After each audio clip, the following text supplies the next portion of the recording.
Hello and welcome to this video on interesting facts about Warrior Within. Today I have my friend McKinnon joining me on Voiceover. You can find him active in the Discord server of our channel linked below. Please enjoy, and as always, thank you for watching. Griffin's health is actually based on hits instead of damage. This means every weapon does the exact same amount of damage to him, be it the water sword or the wooden stick. Funnily enough, the wooden stick is actually the best weapon to use against him because the 2-hit attacks offers the highest amount of damage per second. This strange health quirk may have been a relic from the Sands of Time's original code for the creature. The Crowmaster will not hit the prince if he is down. This is to symbolize the Crowmaster's honorable nature. After prince stays down, the Crowmaster will just move around and will stare down at the prince, waiting for him to get back up and continue their fight.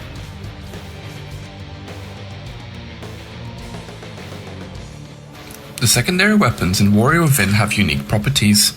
Each weapon has its own strength, durability, and swing speed, but some weapons also possess unique abilities. Most daggers have strong throw power, represented by this arrow icon.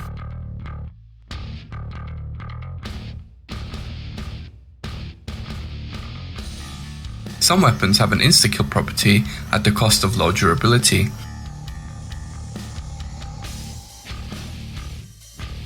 Another property is a curse mechanic represented by the skull icon. This means Prince takes damage every time he uses the weapon, but the benefit is the weapons are stronger or more durable than the average weapon. Lifesteal is another mechanic some weapons possess, represented by a liquid drop. As the name suggests, Prince steals life away from his enemies and adds it to his own. Some weapons have a knockdown ability shown by this curved arrow icon. These weapons will knock down enemies on hit, allowing Prince to follow up with a stab attack. The final property is an unbreakable property represented by the shield icon. This means the weapon is indestructible, to get rid of them, Prince needs to throw them away. All secret weapons are indestructible and also possess another ability, such as knockdown or lifesteal. The light sword is indestructible, cursed, and insta-kills, making it the strongest weapon in the game.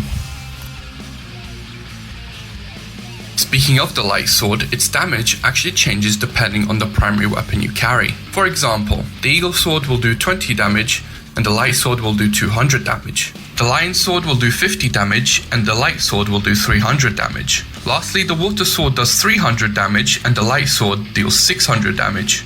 As you can see, all these multipliers are different. The multiplier gets lower and lower the stronger the weapon is. If the light sword did 10 times the damage of the water sword, it would turn the Dahaka boss fight into a joke. Pause the screen if you would like to see all the damage pairings. Each step of death has its own death screen animation.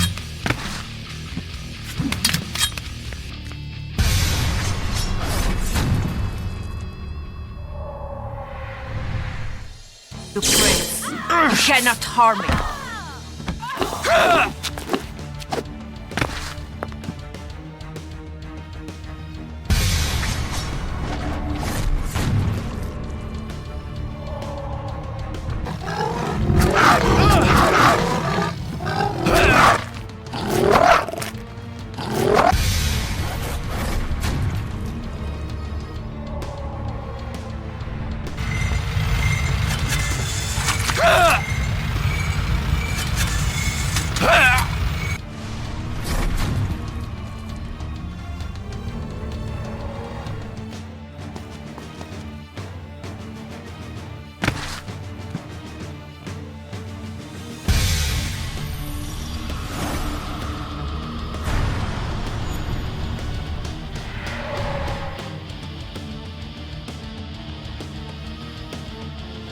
The Xbox release of Warrior Within came with extra downloadable maps. These introduced the time attack and arena combat mode.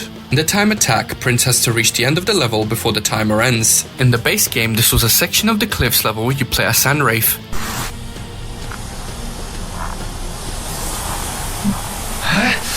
A later DLC added a waterfront level, which is actually a short section that was later added into Prince of Persia Revelations, the PSP port. Once again, Prince has to beat the level before the timer runs out.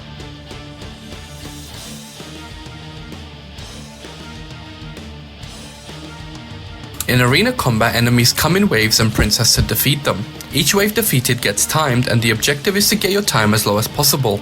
In the base game, this was the area where you fight the Thrall in the prison.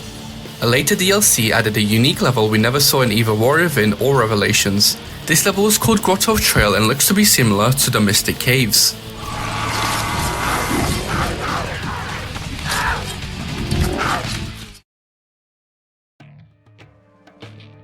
Whilst the Two Thrones has a stealth kill mechanic, Warrior Within actually has its own stealth kill mechanic.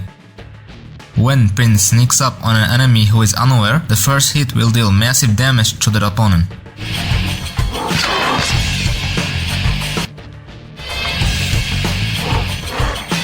Return from where you came!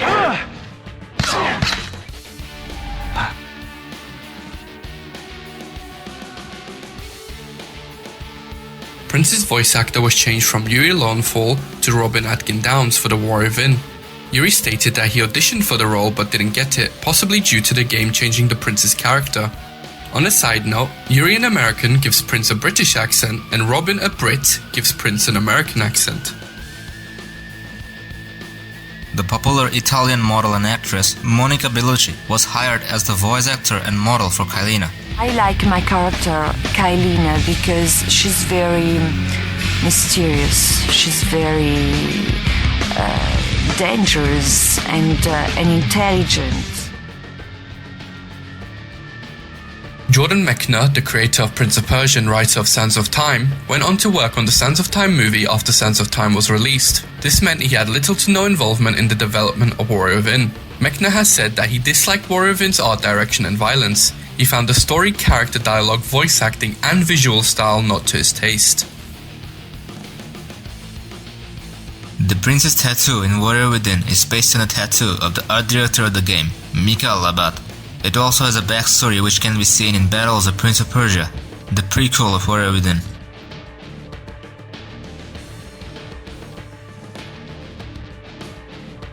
There is actually an in-game model of Sands of Time Prince as a dead corpse. This can be seen in the cages on the beach of the fortress, possibly to signify Prince's death if he fails his mission. The game references many Persian deities and soldiers, such as in the combo list of the game, there are names of Asha, Ahriman, Mitra, Darius, etc. The servant and the trusted subordinate of the Empress, Shadi, whose name is a Persian word which means happiness.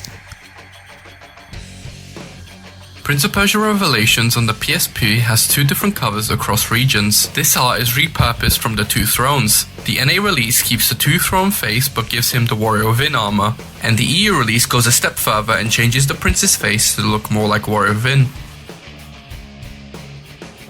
Some versions of Warrior Within actually censored the game. The European version of Revelations, which was the PSP port of the game, censored the blood and dismemberments.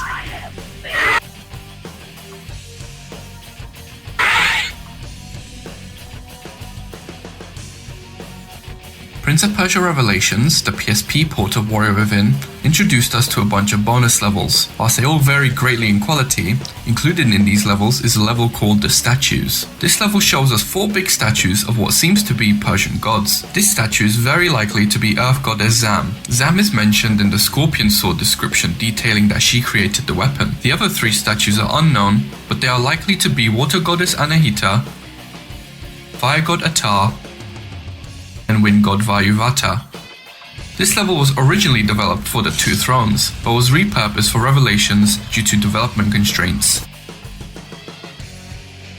The Haka's horn represents infinity. As he is the keeper of the timeline, he is not bound to time and space, which is why he is able to teleport anywhere he wants, and in any time frame. One such example is the time we see him kill Prince in the past. The Haka also talks in reverse, so if you want to understand him, you need to reverse time to understand. Haka hasn't speaks anyone. No one escapes the Haka.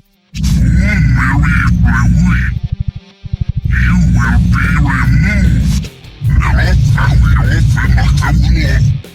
All who have come before you have fallen.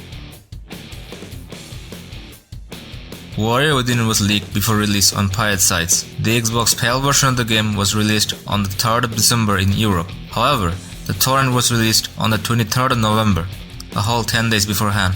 And that wraps up this video on interesting facts about Prince of Persia Warrior Within. A big shout out and thanks to my friend Vernon for joining me on Voiceover. Remember to hit that like button if you find this video interesting, and subscribe to the channel. The next video is going to be on Warrior Within cut contents. If you have any more insights or interesting trivia about Warrior Within, feel free to share them in the comments below. We'd love to hear them. Until next time, thanks again for watching.